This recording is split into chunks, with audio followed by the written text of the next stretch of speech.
Welcome. My name is Jennifer Martin. I'm the Executive Director of the Play Studio, and from the bottom of my heart and on behalf of the staff and board, we thank you all for being here today. Thank you. Can't hear. Do we need to turn the fan down? Oh, yeah. We're all gonna get hot really quickly. Okay.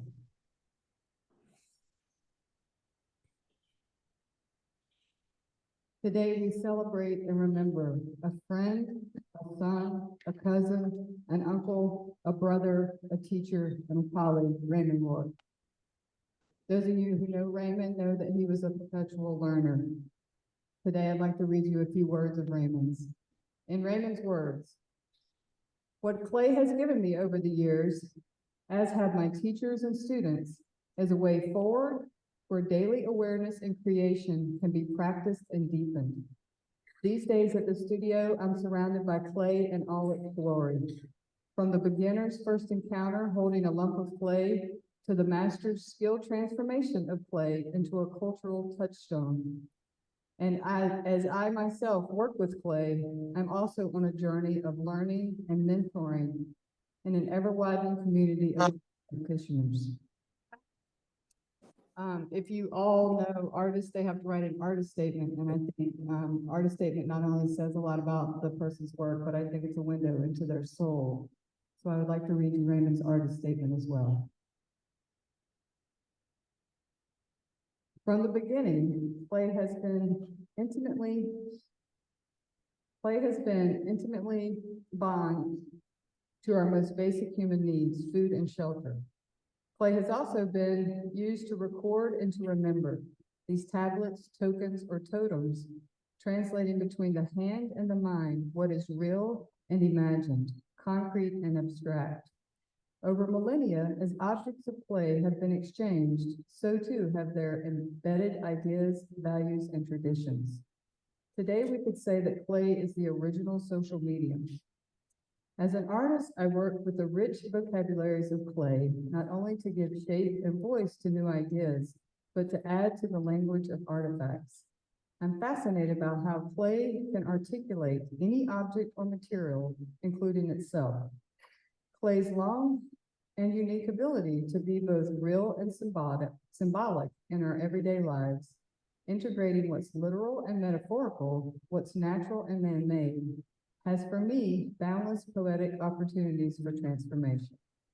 This is ultimately Clay's soft power.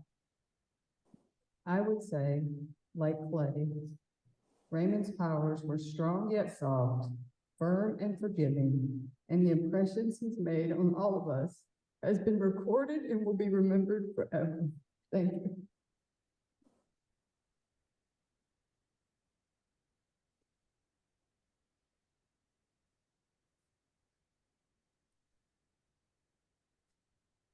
Thanks for starting us, Jennifer. I want everyone to know that if anyone wants to come up and speak when we're done, we welcome anyone to come up to the microphone. And anyone on Zoom is welcome to, I can unmute you if you would like to share words with the people who are here today. And for those of you who are on Zoom, I think there are 100 people in the room. So just so you know how many people are with us, and you all can see some of his friends and family in other places. I'm Jennifer Swilling. I'm the curator and director of artistic programs here at the Play Studio. And for 6 years, I sat next to Raymond every day.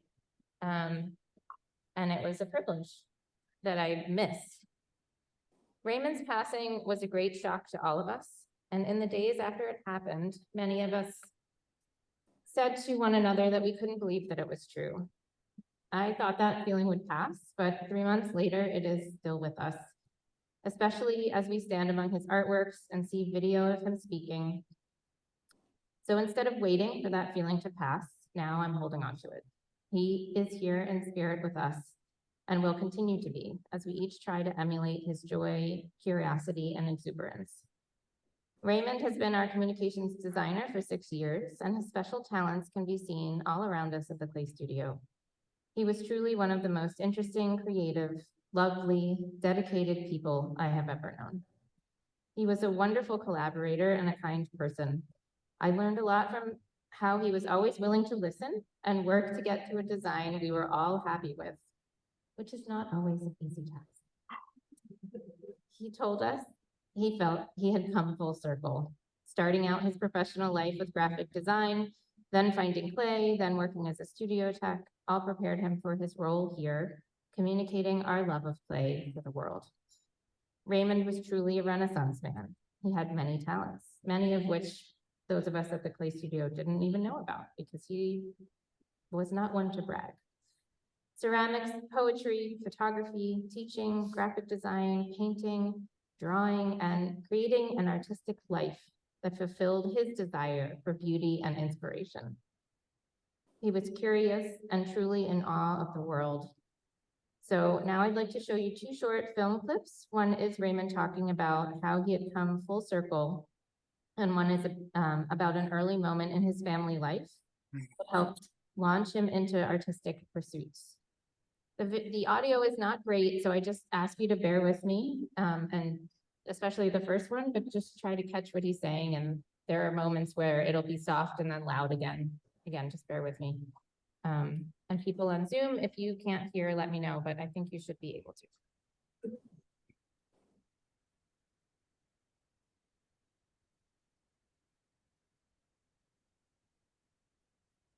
Oops, that's not what I. That's a great question, Amy. I'm not sure.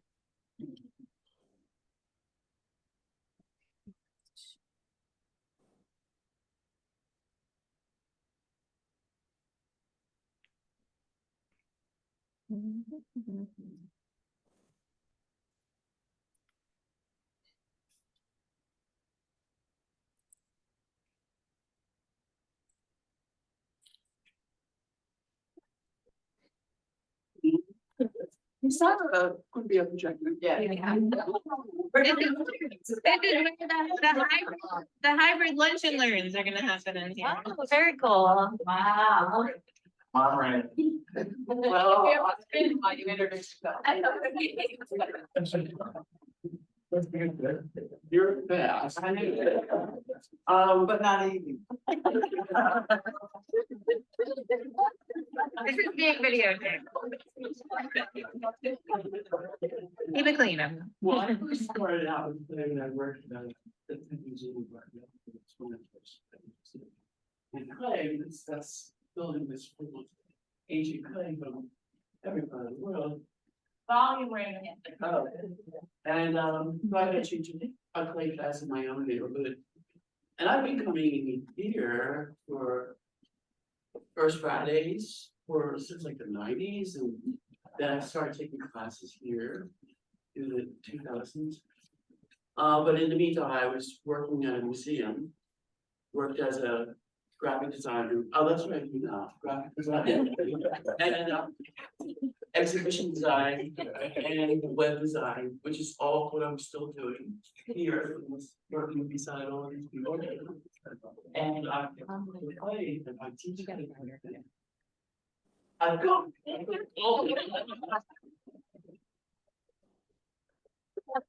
There it is, full circle. Okay, the next one will be easier to hear. That's a good question. Is this on? Can you hear me through the microphone? This was a meeting that we had in the fourth floor lounge before the building was finished.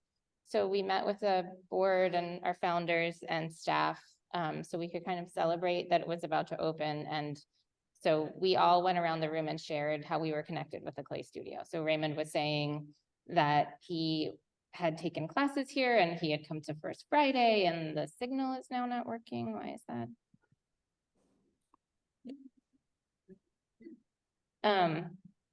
And that he worked with clay and now he was getting to teach. And so his life had come full circle in clay.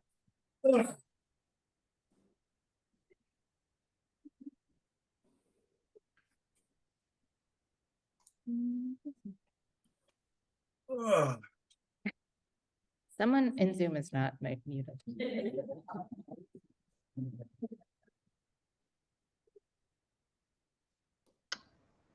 Oh, I will try to figure out who it is. I think it's the person.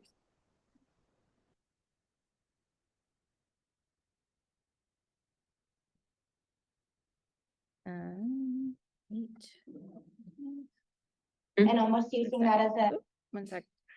Oh no, it went to the wrong one. Sorry, everybody, hold on.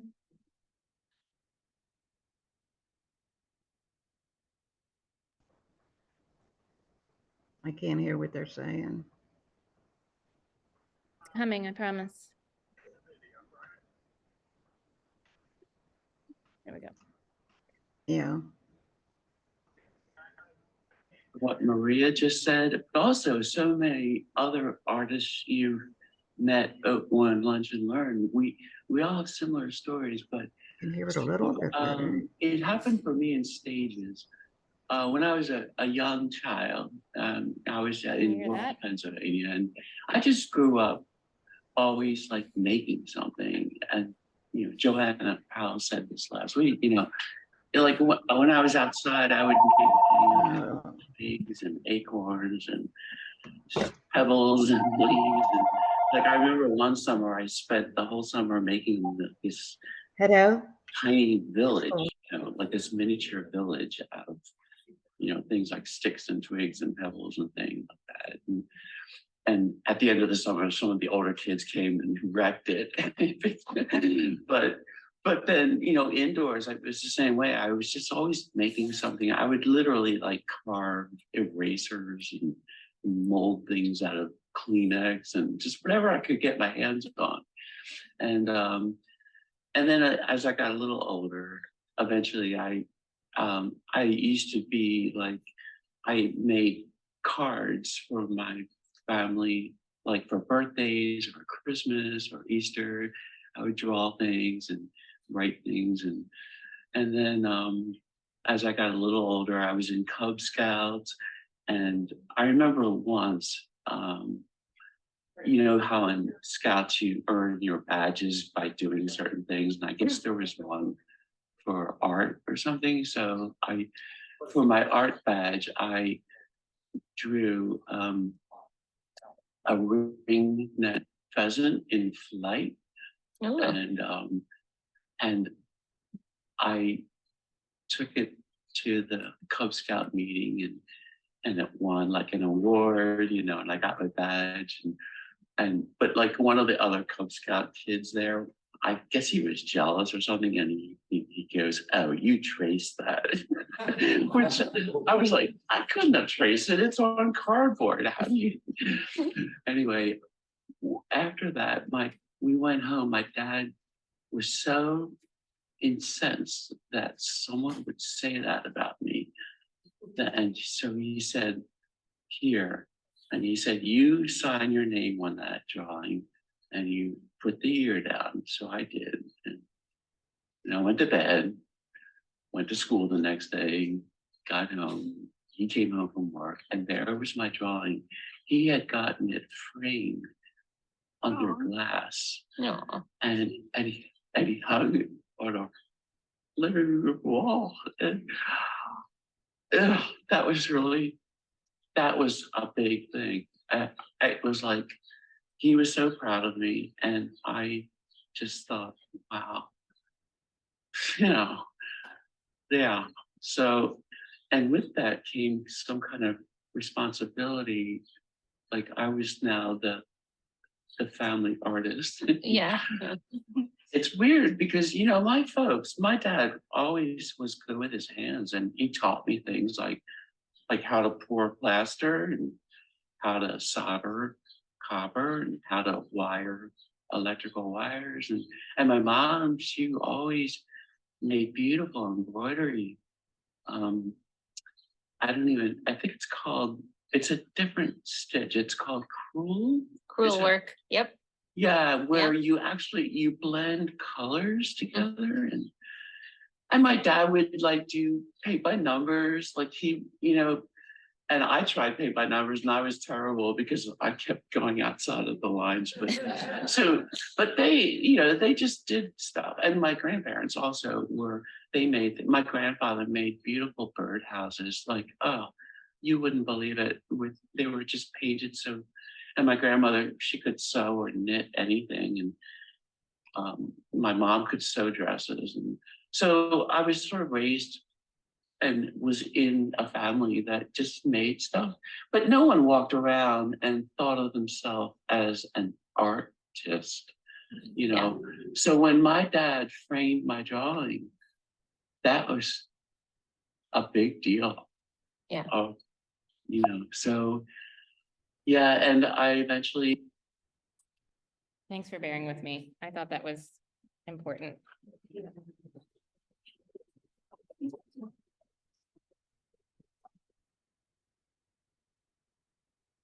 I also just want to mention that Raymond had a filter on that whole time that makes him look like he has a mustache. You see?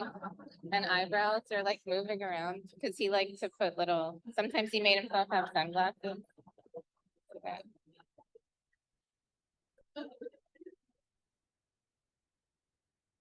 So I think that adds to it. I know that his friend Karen wanted to come up and speak, so I'm gonna invite Karen to come up, and then again, anyone else who wants to, and anyone on Zoom too. So I'll keep checking the chat. If you want to say something and you're on Zoom, please just put a little note in the chat.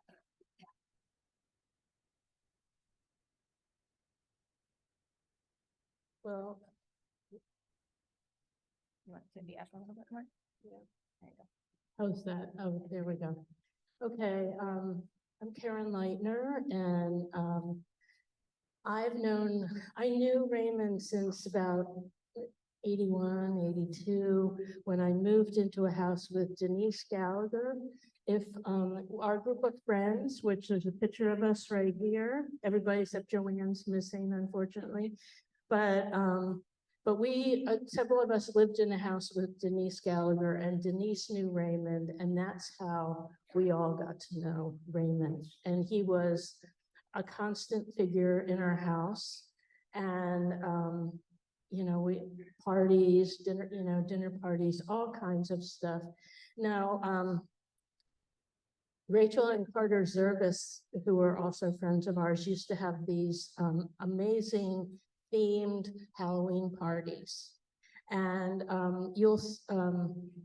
so one year it was Animal Farm, and they spread hay all over the downstairs of their house. You know, it was serious. So you knew you had to have a good costume. So one year it was Grey's Anatomy, the anatomy book. This is way before the TV show. And Carter was a tooth, but he looked a lot more like a cloud because his costume was made out of polyester batting. You know, it's like, are you a cloud? Oh, a tooth. And Rachel was an eyeball, and I was a motor neuron because I looked it up. And we had people with guns who were red blood cells and white blood cells. And then Raymond shows up. In the door walks this very tall person in this very tall, perfect preparation H tube.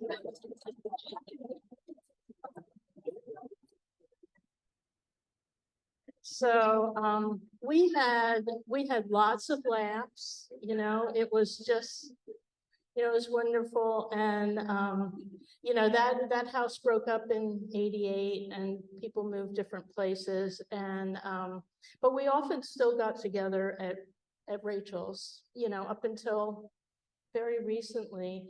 And even when I was living in Mount Airy, to go from Rachel's in Lansdowne to my house, it didn't make that much difference if I went on City Avenue or down through West Philly. So I very often gave him a ride home. So I got another half hour of Raymond, you know, all those times. And, you know, his laugh was just wonderful. His giggle just, it was contagious. And we were, myself, Rachel, Joanne, and Amy, sorry, senior brain, we cleaned out his apartment, and he was so organized, and he had files of all the exhibitions he had applied to. he saved, didn't throw out any of the computers he ever had. So he had computers from the 80s in the basement. But there's this picture here, which shows like above his desk, and there were all these different things, and they were all in these beautiful little wooden boxes. And, so anyway, I wanted to share from sort of that part of his life.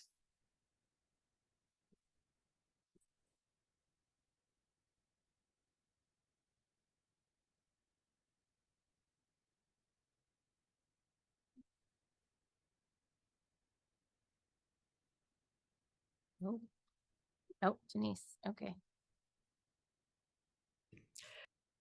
Hi, Denise. Oh, sorry, go ahead and unmute yourself.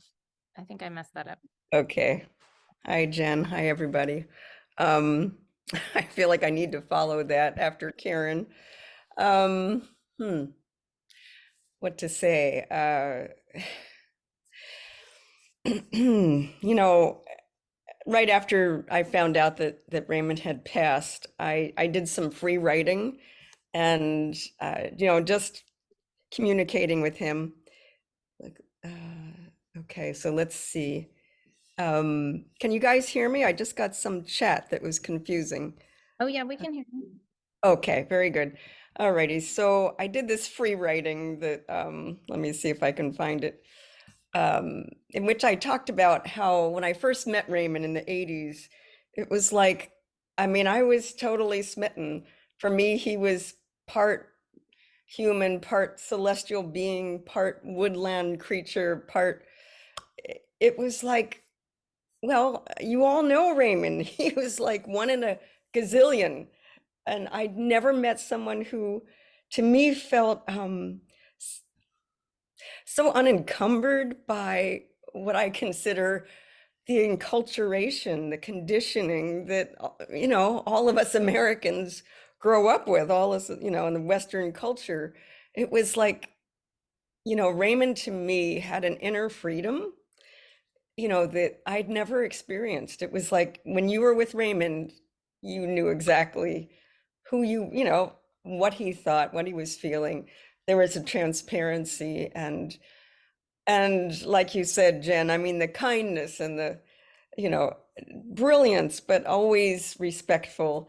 And Karen, when I did this free writing, I said, it was like Raymond didn't laugh, he cackled. I mean, it was uproarious. And when we were together, we were, if we weren't arguing ideas back and forth, we were just cackling. And we had periods of time where we made art together. I would do something and he would add to it and we'd go back and forth. And there was, you know, always a creative partnership. And I'm not going to say a lot more. I mean, I did go to Italy twice with Raymond and up to Maine with him, and he came out with Rachel. And, you know, he was my constant companion for 8 years. You know, we weren't typical boyfriend, girlfriend, but we were intimate friends. And I feel his impact, you know, in every aspect, you know. I think that's enough. Thanks for making this happen, Jen, and all your staff. I know you all loved Raymond, and it made me so happy that he felt he'd found a home. Thank you. Thank you.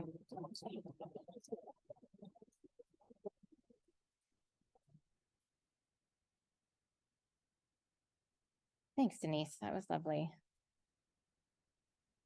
Is anyone else in the room? Yeah, come on up.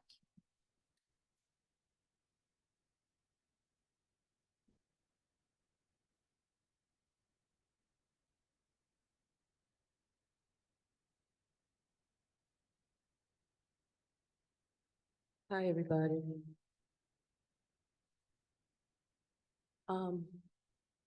When I got the email that Raymond had passed on, I wrote Josie back and I said what we say in the hood. I said, when I got the email from Josie that Raymond had passed on, I wrote Josie back in hood vernacular. You because I had just seen Raymond. And my most prominent memory of him is his kindness. And that is how I know Raymond, just to be kind, soft-spoken. And all I want to say is, thank you for your kind.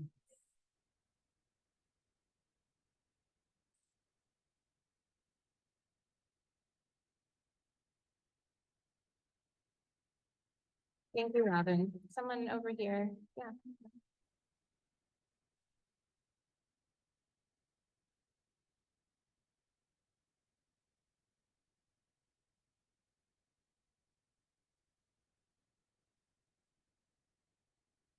All right, I'm gonna try to get through this without crying. Maybe I have should to just stand- cry first. You have to stand pretty close to the mic. Okay, Yeah. so Raymond was a close friend of mine in college and for a number of years after that. One time he and I were at the Ritz-5 movie theater with my future husband, John, who's here today. And the Ritz, I don't know if they still do this, but they ran these pretentious canned voiceover messages that said, if there's anything our staff can do to make your movie experience more enjoyable, please do not hesitate to ask. So being young and a wise ass, I raised my hand and said out loud, yes, I have a problem. I don't like the people I'm with. So the three of us just laughed and laughed about that. And I always thought I remembered that story all these years because it was a good joke. But I realized more recently that I would never, and most people would never, have kidded around like that unless they were 100% sure that they really, really liked the people they were with. And so I knew I could make that joke. I still can't believe Raymond is gone, and I really cherish those years of friendship. Thank you.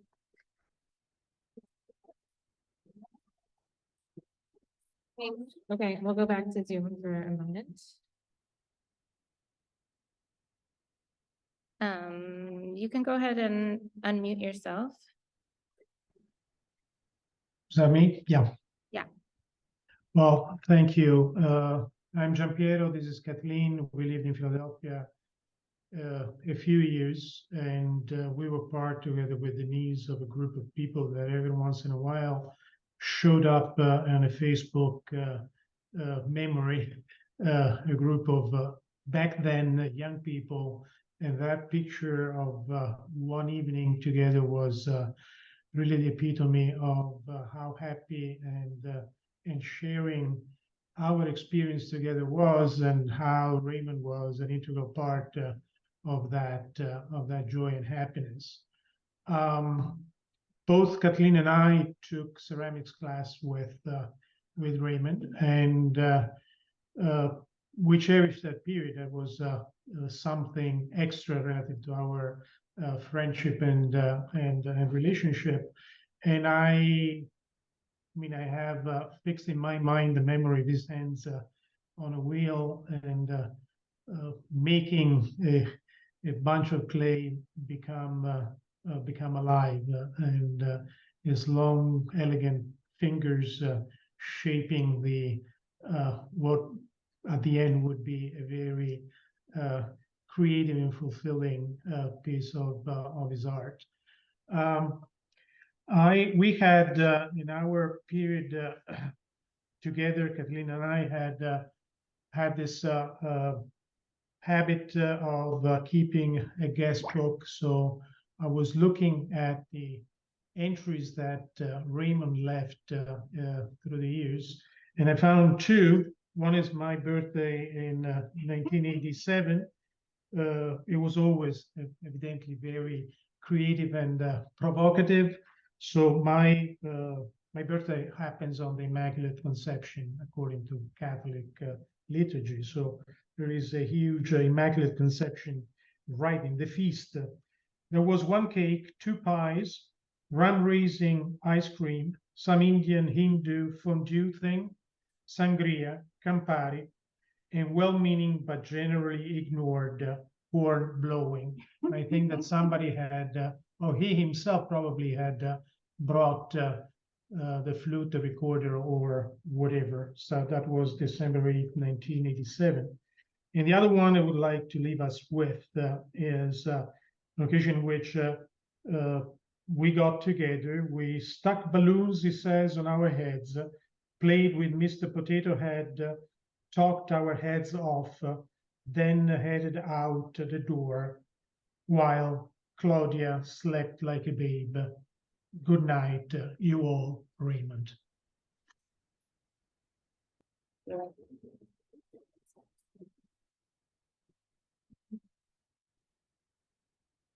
Thank you, Giampiero.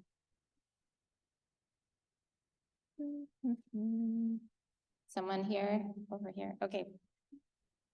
Oh, there's lots of people. Just come on up, everybody. You two are next.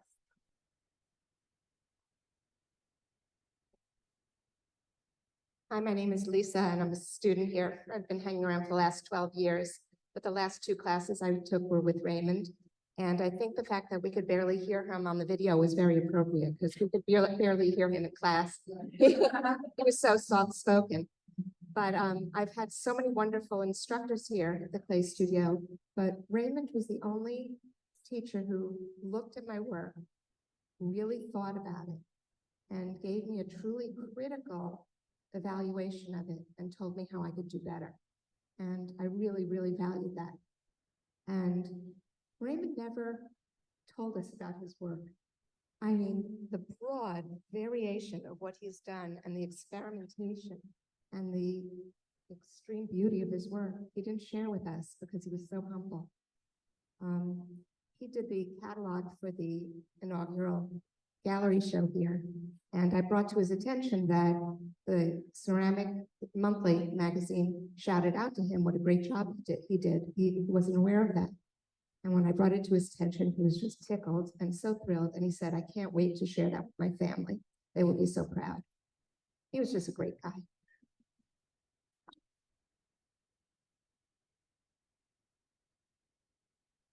Lisa, I can't help but add that he brought that article, the review, to our staff meeting, and he read it out loud for all of us. And he said it was the first time that he had ever been mentioned in print in praise of his graphic design, and it really meant a lot.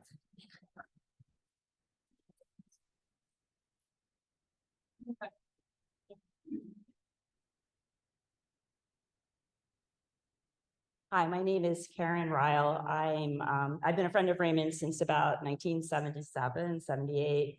I was Carol Bernstein's roommate, and we were part of a very close-knit poetry circle. I can tell you, Raymond was he was such a multi-talented person. Some of you probably don't know that he was a poet. He was also, this sounds like an oxymoron, but he was also a professional level Baroque recorder player at one time. He was a member of, I think, Collegium Musicum at Penn, and that's about as professional as you can get for that type of music. Fantastic. I don't know if you guys remember this, but there's a bridge that goes, over Pelton, or 33rd Street from Pelton Village to the Art Museum area. It's a good way to get onto the expressway from West Philly. And for years, that picture that you see with the green, that was on part of the Mural Arts Project. That was Raymond on that bridge. I was so sad when they painted over it because I teach at University of Pennsylvania now, and I would drive past it and I would be like, hi, Raymond, every time. And then now it's something else. I don't know, Zoo Animals or something, but that was there for years. And I regret I'd never photographed it because I was always driving. It's kind of dangerous, but so I've been friends with Raymond all these years, and we've been in pretty much continual, not continuous, but continual contact. More recently, since about 2013, he was the art editor of Cleaver Magazine, which is an online literary magazine that I founded. And he did all of our art features. He curated them, and he's one of the few people I allowed to do any back-end web editing on Cleaver. So if you want to see Raymond's fingerprints, go to the magazine and just filter it for art. I don't think I'm going to have an art feature anymore. I just can't imagine working with anyone else. He was, as people have said, so wonderful to work with collaboratively. He had very little ego, and that makes, but he had a lot of like great ideas, and what a great combination, and so gifted. I've always said throughout my life, like I've known few people that were like so globally gifted in so many different ways, so smart, so kind, such like internal intelligence, and also so gifted in so many arts. It's just amazing. And I'll just share a quick memory, which is that it was probably in maybe 1980, we were in his apartment in West Philly having our poetry meeting. I'm sure Carol was there, and Raymond had just started taking classes, I think, at the University City Arts League in ceramics. And so I was thinking like, oh, he's into another thing, because he was also a really good painter. So he said, he served us some bread, and he said, I baked this bread, and I baked it in a I guess a ceramic pot that I made. And he really enjoyed the sort of like beauty of that, like that idea. And I'll never forget that. I'll never forget sitting there watching him with it. He had this like Indian bedspread against the cinder block wall, I think, of the apartment. Do you remember that, Carol? And yeah, and all these years later, he's a friend of my sister who is a ceramic artist in California. She's the one who told me I was about to go into a meeting, and she texted me, and I couldn't process what she said. I just couldn't believe it, because he was so full of life. One of my daughters is a glass artist, and he had a sort of mentorship like capacity with her, and one of my other daughters at the magazine, we all knew him, and we just, my mom remembers him. So it's just, anyway, you've heard from a lot of us old people who've known him for a long time, but when he moved to the clay studio, it was such a great move for him. And, thank you guys for being there at this stage of his career while he really came into his own as an artist. And I also want to say, like, it's great to see some of these, I've seen images of a lot of these pieces and I thought they were a lot smaller. So seeing them big, I'm like, wow, so wonderful. So thank you for this exhibit, and thank you for honoring him this way and letting us all come to remember him. Thank you.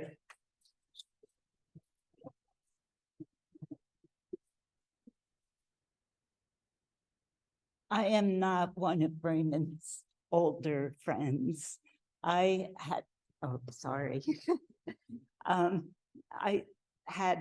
a few classes with him in the winter and the spring, and he was a remarkable teacher.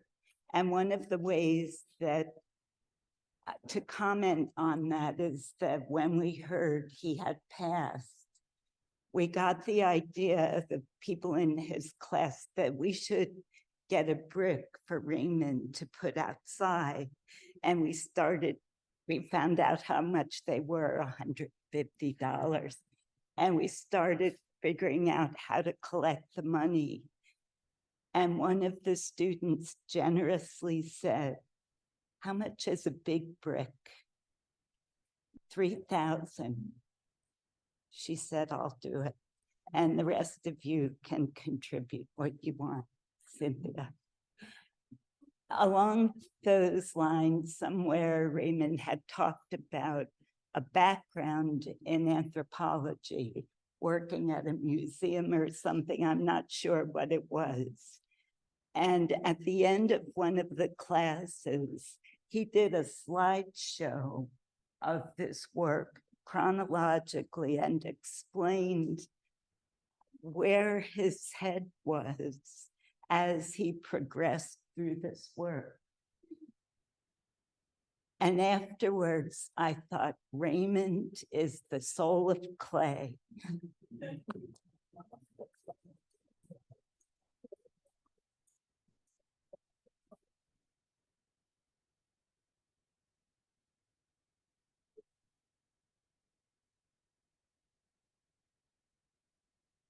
Hi, my name is Margarita Hagan, and this poem from the Song Dynasty really came to me.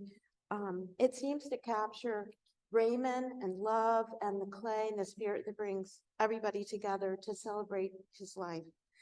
It's Song Dynasty is 960 to 1279. Take a lump of clay, wet it, pat it, make a statue of you and a statue of me. Then shatter them, clatter them, add some water, break them, and mold them into a statue of you and the statue of me. Then in mine, there are bits of you, and in you there are bits of me, and nothing shall ever keep us apart. Mr. Raymond.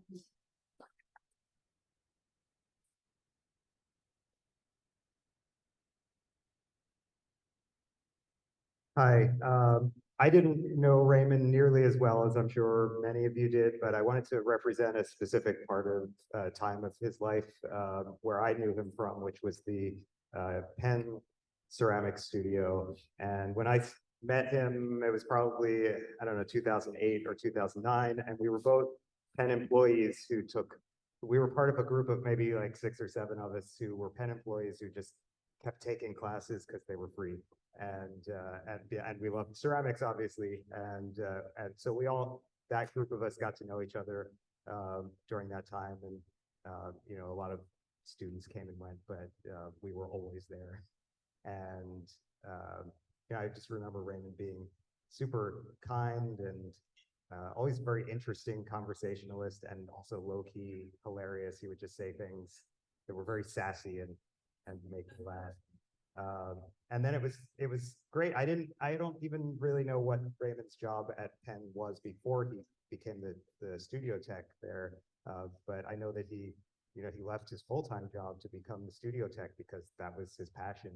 And when he did that, and he was in charge of firings and just the running the studio, things just got so much better. He was so organized, and he took so much care in the details of everything, and taking care with students' work, and getting to know the students who came through. And one of the things that, you know, his artwork is obviously amazing. One of the things that I found super impressive that he did was he would go into the reclaim bucket, and students would throw their pots in that they didn't want, and he would pull them out, and they would come out with just globs of, you know, it was just, if someone's trash, it's someone else's treasure, and Raymond turned those things into really wonderful pieces of art. So yeah, I just wanted to make sure that, and I don't know if there's anyone on Zoom, but that the Penn community was, his time there was represented here. And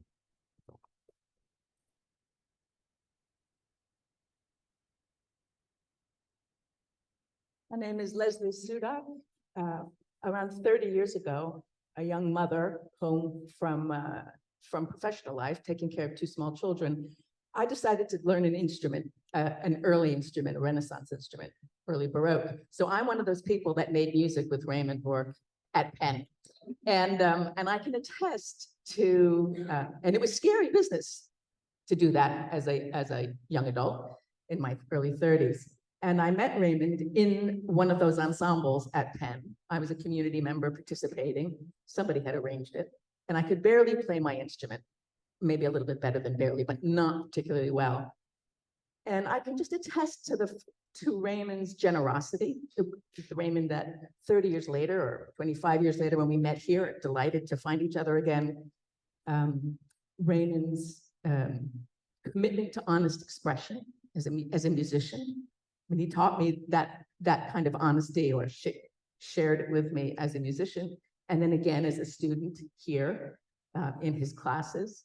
And so in addition to making music with him, I'm so thrilled to have had the chance. 30 years later, 25 years later, I became a teacher of Japanese textile arts. Long story. And started a research project on Japanese aesthetics and our relationship to materials in a very deep way and a philosophical way. And one of the very few people I've ever been able to talk to, actually the 2 people I've ever been able to talk to deeply about this outside of Japan, was Olin Shu and Raymond Rorke. And Raymond, my conversations with Raymond in class and out of class have just been transformative. So I just wanted to share those 2 experiences.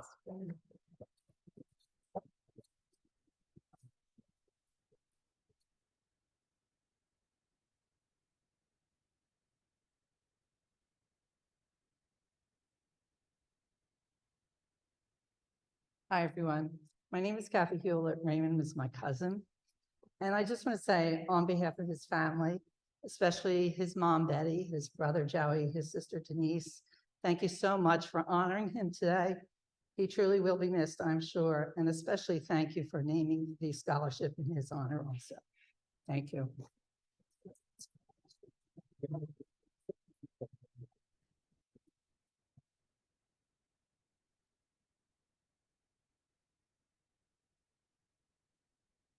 Hi, I'm Lynn Marsden Atlas, and Raymond, I've known Raymond, let's see, almost 16 years now as director of the Arthur Ross Gallery, and John Taylor sitting in the back. We were discussing how long Raymond had been working for the gallery.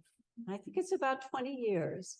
And Raymond, at some point when I came, the former director said two things: you have to keep Raymond and you have to keep John Taylor. So I was happy to do both. I loved the reference to a woodland sprite about Raymond, because Raymond would come in, we'd send him vector files, and he would come in, and when I arrived, they said, oh, we have somebody who paints literally the signage on the wall. And I said, you're joking. Nobody does that anymore. Yes, Raymond did that for us for many, many years. And he would always come in with a cup of coffee. He'd get right to work, and he'd climb up on this very wobbly ladder, very high ladder, and he'd be up there until it was done. You know, and he had very much a technique, and John was reminding me that, you know, whatever color he wanted, he would mix. So he was always going to John saying, do you have a little black in the basement? Do you have a little this in the basement? And he was a master colorist too. So we very much miss him, and he was really an essential part of our team. We're a small team, and it's been an honor to know him and love him too.